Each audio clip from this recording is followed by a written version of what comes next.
माननीय मंत्री मदन जी दिलोर साहब या हमारे इस विद्यालय प्रांगण में पधार कर इस पढ़ली वासियों का बहुत बहुत सौभाग्य है। इस विद्यालय में माननीय मंत्री महोदय पधारे और यहाँ पर इस 2 कमरे के लिए घोषणा की गई और सभापति बाबूलाल जी गहलोत की तरफ से 500 पेड़ यहाँ पर इस विद्यालय में लगाएंगे।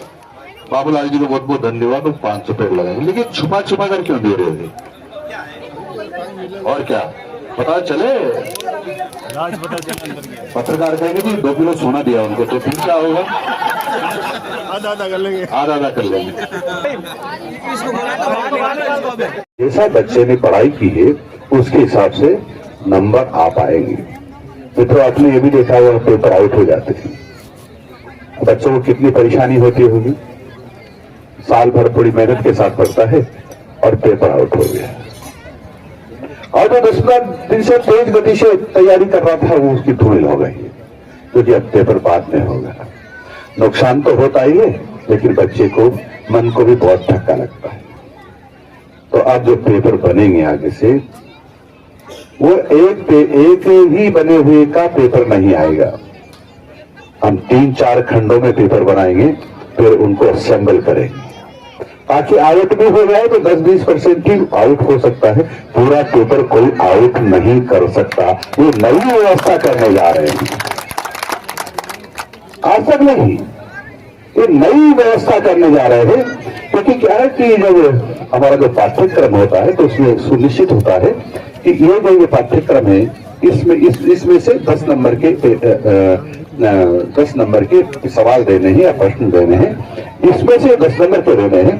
तो अगला 18 से 20 तक अंक देते हैं, 18 देते हैं, 19 देते हैं, 20 देते हैं। तो फिर बच्चे को इधर से भी 20 मिल जाते हैं, तो उस 80 में 13 ही नंबर लाने होते तो बच्चा पास रहेगा।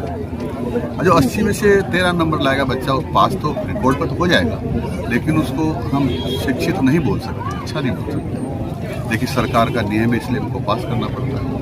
तो हमने ये अब की बारी प्रावधान किया है कि 20 में से तुम कितने भी नंबर दो, लेकिन 80 में से आपको 40 नंबर लाने होंगे। कम लाए तो बच्चा तो पास हो जाएगा, लेकिन मार्क्स साहब फेल हो जाएंगे।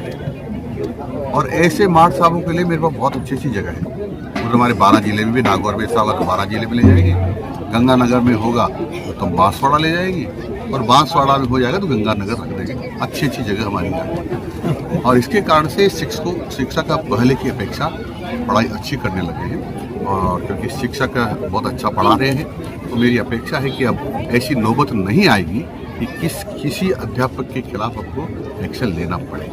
परंतु ये बताना जरूरी है ताकि शिक्षक को ध्यान रहे, ताकि वो पढ़ाने में न्यूनता न रखें। ये हमने किया है। दूसरा भी मैंने आपको बताया था यहाँ कि बोर्ड की परीक्षा में रिजल्ट आने के बाद जब बच्चे को पता चलता है कि मेरे अंक कम आए हैं, मैंने जितना लिखा था उतना अंक नहीं आए, तो रीटोटलिंग करने की हमारे यहाँ व्यवस्था है। तो रीटोटलिंग कराता है। कई बार रीटोटलिंग में भी नंबर बढ़ जाते हैं, पर कई बार नहीं बढ़ पाते।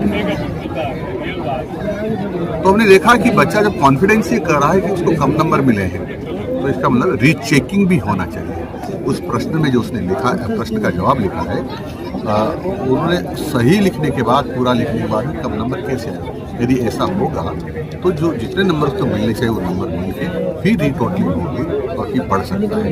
तो बच्चे को कभी ये नहीं रहेगा कि मेरे साथ अन्याय हुआ है। अदरवाइज कई बार लगता है कि मेरा अच्छा पूरा लिखने के बाद भी और मेरे साथ अन्याय हुआ है। तो रीचेकिंग की व्यवस्था हमने अब की बार हम गणित विषय से करने जा रहे हैं, पायलट प्रोजेक्ट के रूप में। यदि ये सफल रहा तो पूरे सभी सब्जेक्ट में इसको लागू करेंगे, ताकि अच्छा पूछा आपने।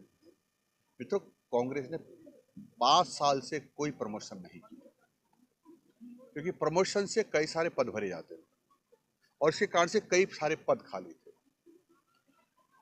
माननीय मुख्यमंत्री जी भजन लाल जी शर्मा के निर्देशन में हमने डिपार्टमेंट को निर्देश दिए कि सभी प्रकार की डीपीसी होना चाहिए, यानी जो जिनकी पात्रता है ऐसे सब लोगों का प्रमोशन करना चाहिए। और हमने अभियान चला करके तो 25,000 शिक्षकों का हमने प्रमोशन कर दिया है।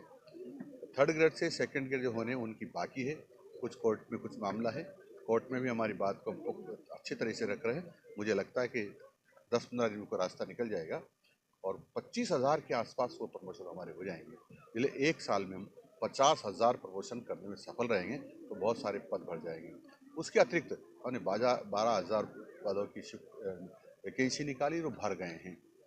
इसके अतिरिक्त भी आपने सुना होगा कि माननीय मुख्यमंत्री जी ने बजट में 4 लाख सरकारी नौकरियां देने की घोषणा की थी।